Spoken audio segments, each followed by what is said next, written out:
በስመ ስላሴ በስመ አብ ወወልድ ወመንፈስ ቅዱስ አሐዱ አምላክ አሜን። ታኅሳስ 13 አንድ አምላክ በሚሆን በአብ በወልድ በመንፈስ ቅዱስ ስም አሜን።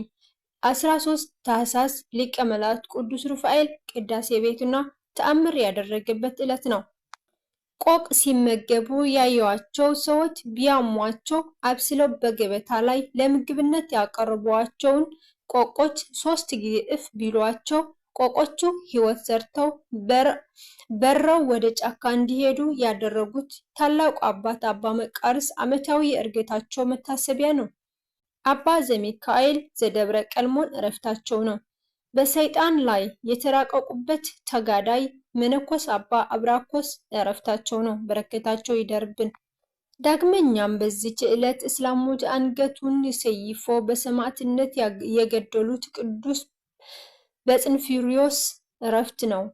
አቡነ አብራኮስ ይክም ቅዱስ ዕድሜው 20 ዓመት በሆነው ጊዜ የዚህን ዓለም ኃላፊነት ተረድቶ የነፍሱን ድህነት ሽቶ መንኩሶ ገዳም ገባ። በዚያም በታላቅ ተጋድሎ ሲኖር ሰይጣን በቅናት ተነሳስቶበት ብዙ ፈተናዎችን አመጣበት። ነገር ግን ቅዱስ አብራኮስ ጽኑ በሆነ መንፈሳዊ ተጋድሎ ሰይጣንን ድል ነሳው። ሰይጣንን በተደጋጋሚ መሸነፉን አይቶ የፈተናውን አይነት ለወጥ አድርጎ በስንፍና ሊጥለው ፈለገ። እናም ሰይጣን በግልጽ ፊት ለፊት ተገልጦ ቅዱስ አብራኮስን እነሆ ከዚህ ዕድሜህ ሌላ 50 ዓመት ቀረህ አለው። ቅዱስ አብራኮስም ሰይጣን በስንፍና ሊጥለው ያመጣበት ፈተና መሆኑን አውቆ በተራው ሰይጣን ላይ ተራቀቀበት። እንዲህም አለው፣ አሁንስ ልቤን አሳንከው። እኔ ሌላ 100 ዓመት እኖር ዘንድ ስላሰብኩ ቸል ብያለሁ።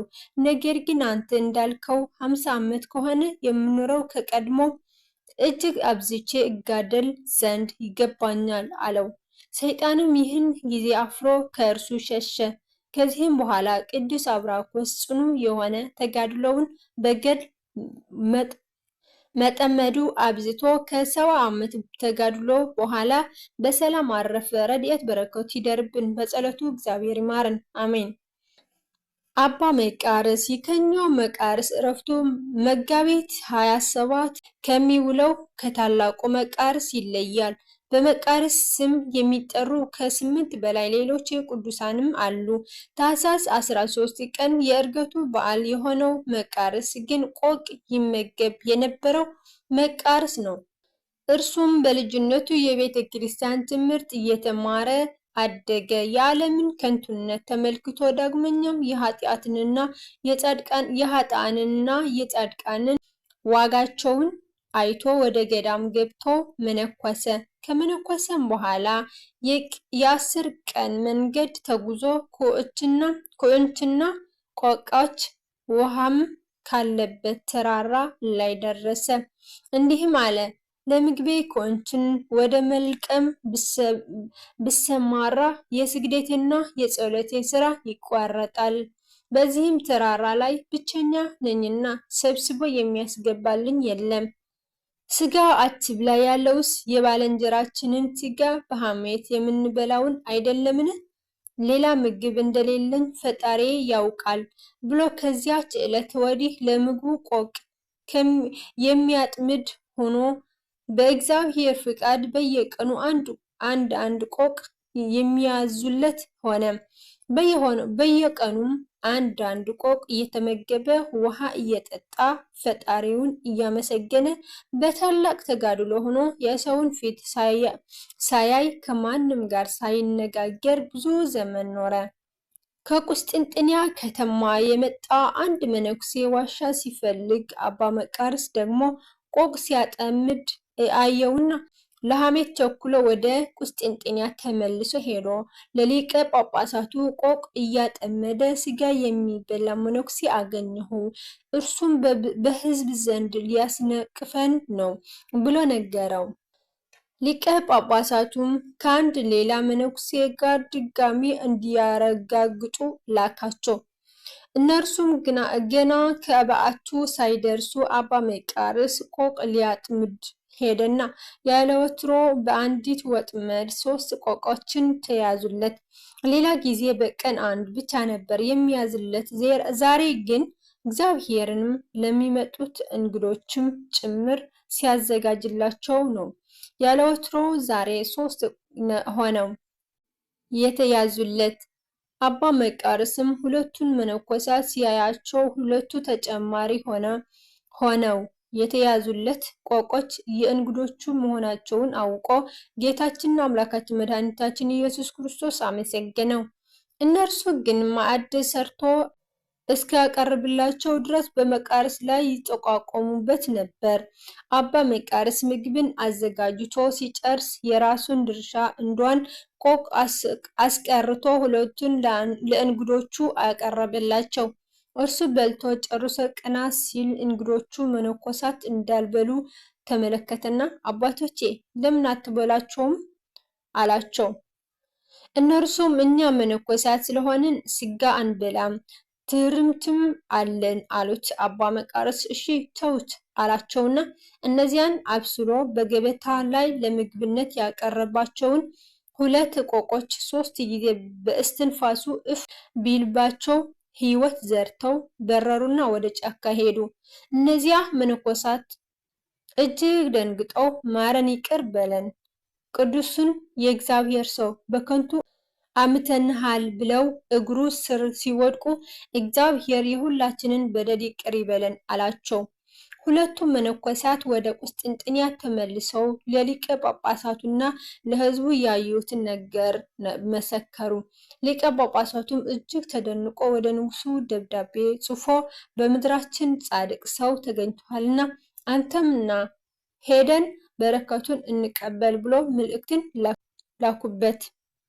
ንጉሱም እሺ ብሎ ከሰራዊቱ ጋር ተነስቶ ከካህናቱን ጋር ወደ አባ መቃርስ ዘንድ ሄዱ።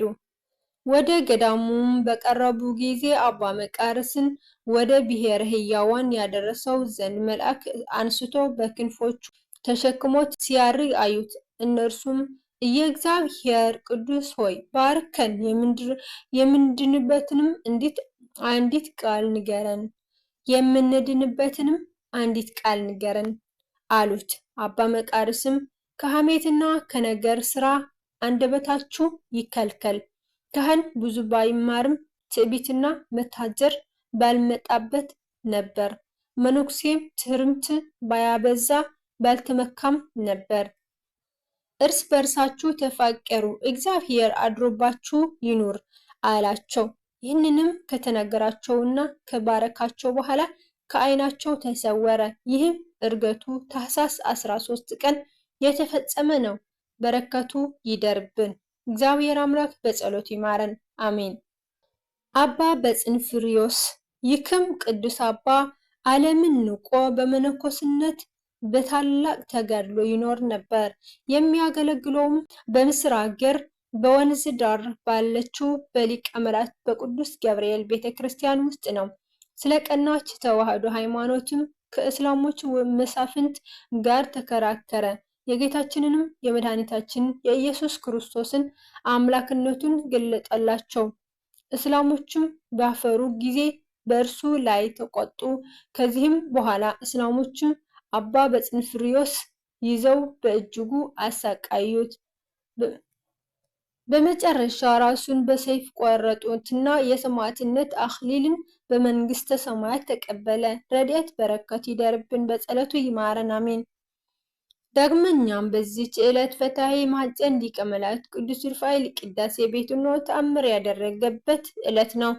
ድርሳኑና ተአምሩን ከዋናው ዓመታዊ በዓሉ ጳጉሜን 3 ይመለከተዋል። ፈታሒ ማኅፀን ቅዱስ ሩፋኤል ሰማያውያን ከሆኑ ከመላእክት አለቆች ከቅዱስ ሚካኤልና ከቅዱስ ገብርኤል ቀጥሎ ሶስተኛ ነው።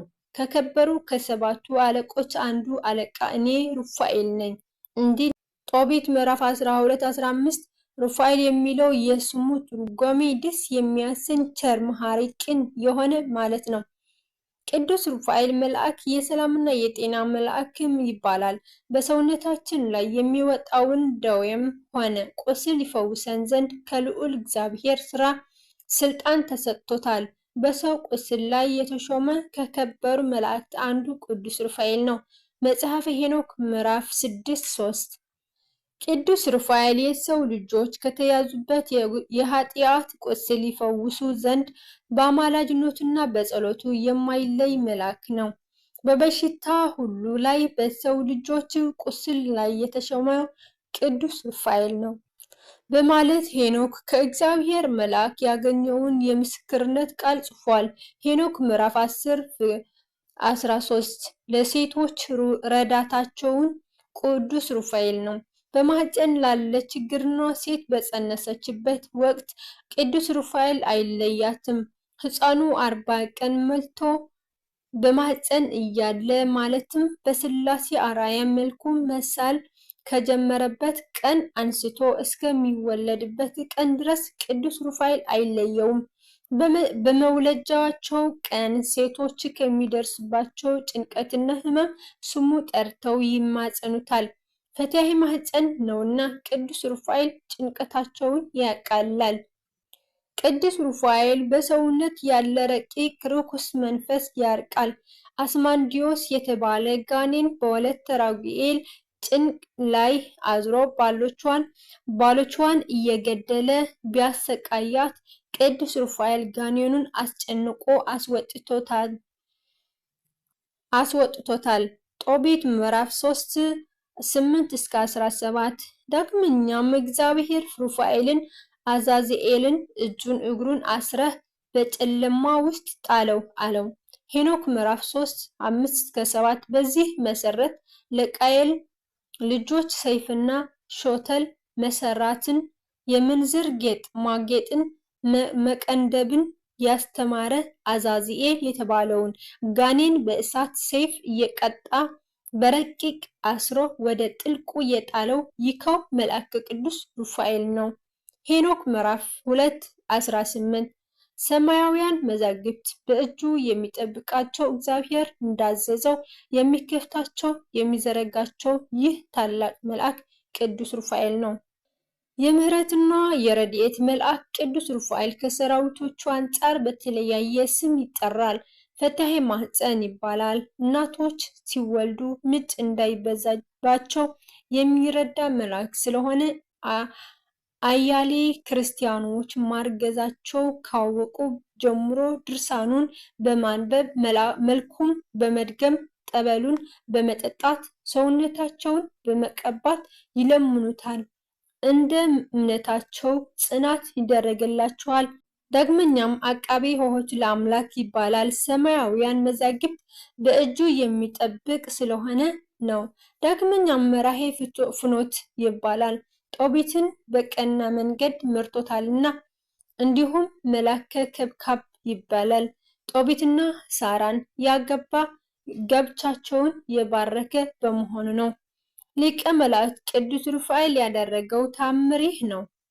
የሊቀ መላእክት ቅዱስ ሩፋኤል በዓል እስኪፈጸም ድረስ በከበረ ሊቀ ጳጳስ አባ ቴዎፍሎስ ዘመን በምድረ ግብፅ ውስጥ ከእስክንድሪያ ውጭ በታነጸች አንዲት ቅድስት ቤተ ክርስቲያን ምዕመናን በአንድነት ተሰብሰቡ።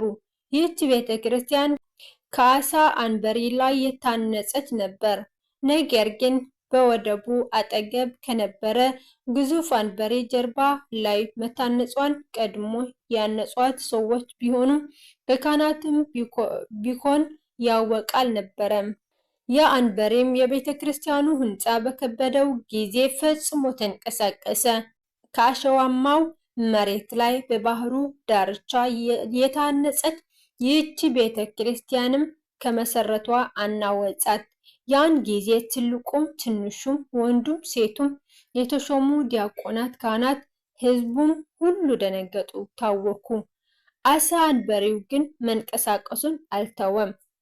በመንቀሳቀሱም የቤተ ክርስቲያኗ ሕንፃ እኩሌታ ይሰነጠቅ ዘንድ ጀመረ። ምድርን ተናወጸች። ንጉሥና ሊቀ ጳጳሳቱም፣ ካህናቱም፣ ዲያቆናቱም፣ ሕዝቡም ሁሉም ካሉበት በባህሩ ወደብ ከተሰራች ከዚህች ቤተ ክርስቲያን መናወጥ የተነሳ ፍርሃት መንቀጥቀጥ በላያቸው ወረደ። የአንበሪ ግንብ ባህሩ ውስጥ ወደፊት መንቀሳቀስ ጀመረ። ቤተ ክርስቲያኗም በጀርባው ላይ ነበረች። በቤተ ክርስቲያኗ ውስጥ ያሉትም ሁሉ የአሳ አንበሪ ወደ ባህሩ ውስጥ ሊያስጥመን ነው ሲሉ አሰቡ። ያን ጊዜ በሊቀ መላእክት ቅዱስ ሩፋኤል ስዕል ፊት በጽኑ አለቀሱ። በአንድ ቃልም ገናናው የእግዚአብሔር መልአክ ቅዱስ ሩፋኤል ሆይ እርዳታህ ፈጥኖ ይድረስልን ዘንድ በቅድስት ቤተ ክርስቲያን ወደ ተሰበሰብን ወዳጆችህ ተመልከት እያሉ ይጸልዩ ጀመር። ያን ጊዜም የእግዚአብሔር መልአክ ቅዱስ ሩፋኤል ከሰማይ ወርዶ ያችን ቤተ ክርስቲያን በብሩሃት ክንፎቹ እንደ ደመና ጋረዳት። በእጁ በተያዘ የብርሃን በትረ መስቀሉ ያን አሳ አንበሪ ወግቶ በኢየሱስ ክርስቶስ ኃይል ከቦታ ሳትንቀሳቀስ እስከ ትውልድ ፍጻሜ ዘመን ለዘላለም ትኖር ዘንድ አዝዝሃለሁ አለው። ከዚህም በኋላ ሊቀ መላእክት ቅዱስ ሩፋኤል ቤተ ክርስቲያኗን ከነማዕዘኗ፣ ከግድግዳዎቿ፣ ከመሰዊዋ በውስጥ ተተክለው ካሉት ሁሉ ጋር ከጀርባው ላይ እያለች ያንን አሳ አንበሪ ወግቶ በያዘበት ብርሃናዊ በትረ መስቀሉ ወደ ቀድሞው የባህሩ ወደብ ጎተተው። ያን ጊዜም ግንቡ ቦታውን ሳይለቅ እርስ በርሱ ተጣበቀ። ሊቀ መላእክት ቅዱስ ሩፋኤል አሳ አንበሪውን በቀድሞ ስፍራው ያችን ቤተ ክርስቲያን በቀደመ መሰረቷ ላይ አጽንቷቸዋልና። ሊቀ መላእክት ቅዱስ ሩፋኤልም አዳኝ የሆነ የጌታው የኢየሱስ ክርስቶስ ስም ጠርቶ ከሞት እንዳዳናቸው ሁሉም አስተዋሉ። በድንቅ ተአምራቱ የዳኑ ንጉሱና ሕዝቡንም ሁሉ በሊቀ መላእክት ቅዱስ ሩፋኤል ላይ አድሮ ድንቅ ተአምራቱን ስለገለጸላቸው የቅዱስ ሩፋኤልን አምላክ እግዚአብሔርን አመሰገኑ። የዚህች ቤተ ክርስቲያን ታሪክም በዓለም ሁሉ በአውራጃዎቹ ተሰማ። የቅርብም የሩቁም ሰዎች ሁሉ ተሰብስበው ታላቁ ሊቀ መላእክት ቅዱስ ሩፋኤል የለመኑትን ሁሉ ያድርግላቸው ዘንድ የነገሩትን ያማልድላቸው ዘንድ በውስጧ ይጸልያሉ። በዚች ቤተ ክርስቲያን ደግሞ ብዙ ድንቅ ታምራቶች ይደረጋሉ። ስለ ቃላቱ የቃላቱ ባለቤት እግዚአብሔር አምላክና የከበረና የተመሰገነ ይሁን። የወደቀ የነጠበ አፈ ቅዱሳን ይታረምልኝ። ወስብሐት ለእግዚአብሔር ወለወላዲቱ ድንግል ወለመስቀሉ ክቡር አሜን።